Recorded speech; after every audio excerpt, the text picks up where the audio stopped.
i lartë evropian Borrell ka rekomanduar në verën e vitit të kaluar për të qenë antar sillet kështu dhe nuk ballafaqohet me asnjë mas lidership. Konstatuar se Kosova i ka plotësuar të gjitha të dyja palëve në këtë proces, nëpërmjet çështjes së re të lidershipit të jetë njohja reciproke ndërmjet Kosovës dhe Serbisë, sepse përndryshe nuk do natyrisht se edhe pritshmëritë tona nuk janë premtuese. Evropian është njëri nga opsionet.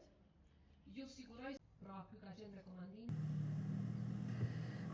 Sa i përket pyetjes së parë, siç e dini, kur janë vendosur këto masa, po ashtu nga ana e Bashkimit Evropian janë paraqitur një sër kërkesash, të cilat për mos t'ju marrë shumë kohë kanë përfshirë rikthimin në tavolinën e dialogut, gjë që ka ndodhur, kanë përfshirë krijimin e një baze të religjore për zgjedhje të parakohshme në komunat e veriut të vendit, gjë që ka ndodhur, dhe organizimin e atyre zgjedhjeve të parakohshme, gjë që ka ndodhur.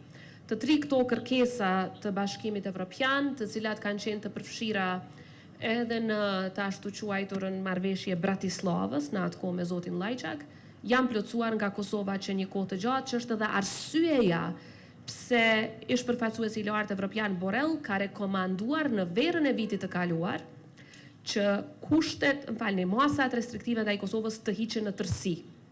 Pra, ky ka qenë rekomandimi i vetë zotit Borrell dhe së shpejti bëhen një vit prej se zoti Borrell, i cili edhe ka qenë udhëheqësi i dialogut formalisht, ka konstatuar se Kosova i ka plotësuar të gjitha kriteret e vendosura nga ana e BE-s në mënyrë që të hiqen masat. Ne e kuptojmë që konsensusi brenda Bashkimit Evropian është proces kompleks dhe kjo nënkupton që secili shtet duhet të bindet dhe ne si Kosovë duhet të angazhohemi që të punojmë me secilin shtet veç e veç në mënyrë që asnjë prej tyre mos të ketë hezitim, sepse siç e përmenda më parë, janë qytetarët e Kosovës ata të cilët e bajnë barrën e këtyre masave restriktive. Sa i përket çështjes së dytë, unë i falenderoj liderët e partive politike që janë përgjigjur pozitivisht. Kjo është vetëm fillimi i një serie takimesh. Ne do të vazhdojmë, varësisht se si shkojnë diskutimet nesër, do të vazhdojmë qoftë në atë format, qoftë në formate të ngjashme, qoftë në takime një nga një me liderët e partive dhe si institucion i presidencës jemi në zbatim të detyrave kushtetuese, sepse siç e dini, Neni 84 përcakton që presidentja e vendit ka për detyrë që të garantoj funksionimin kushtetues të institucioneve.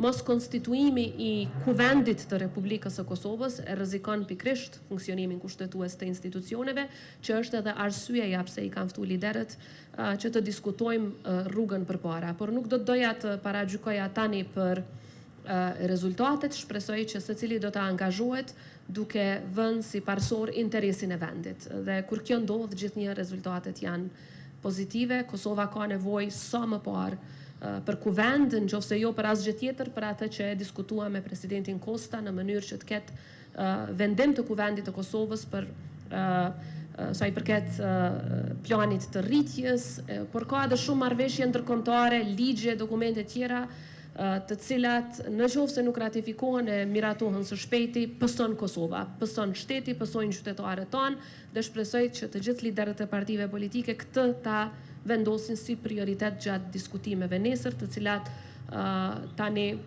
siç e thash, nuk mund të paragjykoj se si do të rezultojnë në fund.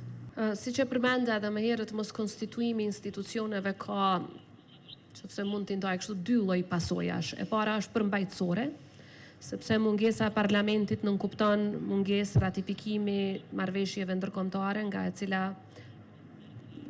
kanë benefit, pra qytetarët e Republikës së Kosovës, fuqizohet shteti ynë, nuk mund të miratohen ligje kur s'ke parlament, kur nuk konstituohet parlamenti rrjedhimisht, dhe ky është një dëm përmbajtësor në raport me vendit. Por dëmi i dytë është dëmi i imazhit. Do të thotë sa më gjatë që shkon me mos konstituimin e institucioneve, dëmtohet edhe imazhi i institucioneve dhe besueshmëria e qytetarëve në institucione. Nuk po flas për individ, po për institucionet si shtyllë e fuqishme e demokracisë sonë. por edhe dëmtohet imazhin ndërkombëtarisht. Kështu që shpresoj që të gjitha këto të merren parasysh dhe të kemi sa më parë një rezultat sa i përket këtij konstituimi.